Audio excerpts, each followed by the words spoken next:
Aloha, this is Roy from eBikes Hawaii, and today we're taking a look at an all-new bike from Bulls, the Bulls Wildflow, and this is a really unique full suspension e-mountain bike. It's an all-new drive system for the first time that we've had in our store, the Fazua Ovation drive system, and it's super unique.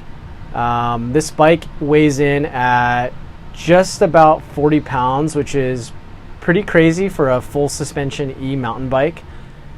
Typically e-mountain bikes in general kind of sit anywhere between the 50 to even 60 pound total weight range, and the Wildflow is considerably less heavy, weighing in at 40 pounds.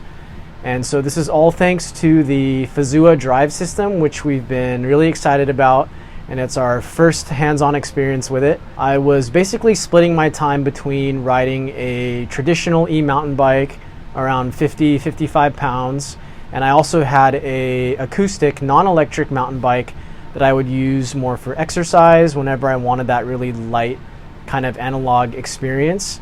And what excited me the most about the Bulls Wildflow is having a bike that kind of sat right in the middle of those two categories. A full suspension 120 millimeter travel front and rear trail bike.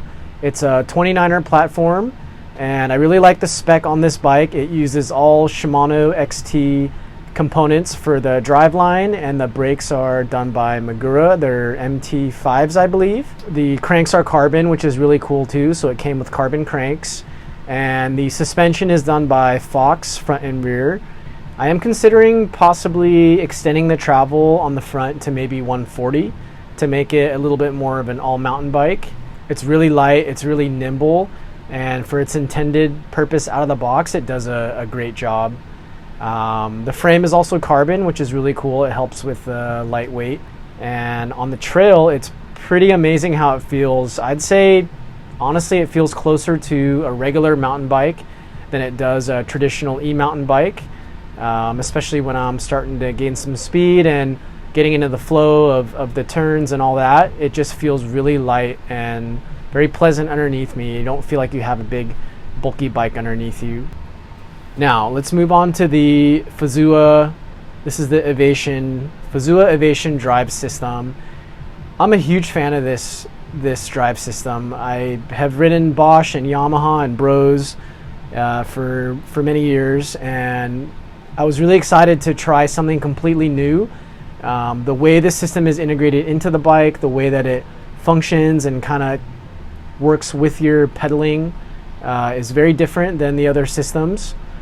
For starters, the motor and battery are completely removable, and it's housed into the down tube. There is a latch where when you pop it open, the physical motor and the battery actually come out together. Once removed completely from the frame, the battery can be swapped, allowing you to extend your ride time. But it's really cool that the whole unit comes out as one piece, and you can actually ride it as a regular bike as well without the motor and battery, which will reduce the overall bike weight about 10 pounds. Now you're getting pretty close to a 30-pound trail bike, which is pretty awesome. So the way the system works is where the bottom bracket would be, or where a traditional electric bike motor would be, you have a drive shaft only. With the motor and the battery being housed into the down tube, once the motor engages, it actually couples with the drive shaft and then allows the power to transfer into the cranks. The thing that you're actually spinning between your feet is the drive shaft, not the motor itself. And another advantage of this system is when you hit the 20 mile an hour speed limitation for what's legal for a class 1 electric bike, the motor actually decouples from the drive shaft and you can ride with no drag at all. You're basically just pedaling a regular bicycle, so it feels really natural when you make that transition. The battery system is 255 watt hours, it's a bit smaller than your traditional e-bike battery, but also you are using less power and the bike is less weight. So in my use case, I have not found that to be an issue as of yet. I have not gone on a super long extended ride yet, but seeing how the bike behaves in even the lower power modes, which with the weight of the bike being so much lighter, it's really pleasant to ride. So it depends on how you plan to ride the bike. If you're cranked all the way up in the maximum power setting, you may want a spare battery with you to extend your range. There is a brand new update that came out, the Black Pepper update, and this allowed for the system to amplify its maximum power output and also be able to support riders at a higher cadence. So if you choose to set up the software in that way to maximize the power, now the bottom line is you basically have the ability to have a lot more power than you used to. So I went into the software, I tinkered with the settings. I did want to maximize the power output, and in that setting, it's pretty impressive how much power this system has.